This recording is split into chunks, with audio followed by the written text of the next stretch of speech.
এইখন হৈছে মোৰ দুপৰীয়া থালি।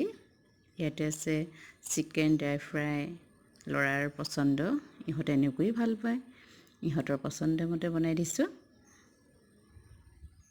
আৰু ময়ো ভাল পাওঁ এনেকৈ খাই।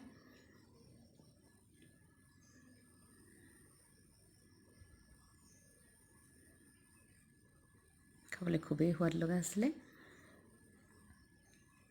এইফালে বনাইছোঁ দেউতাকে ভাল পোৱা গ্ৰেভি।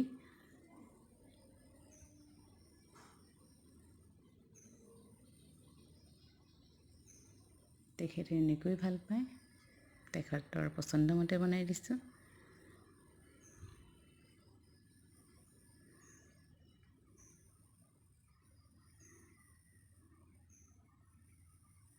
আৰু এইখন হৈছে মিক্স ভাজি।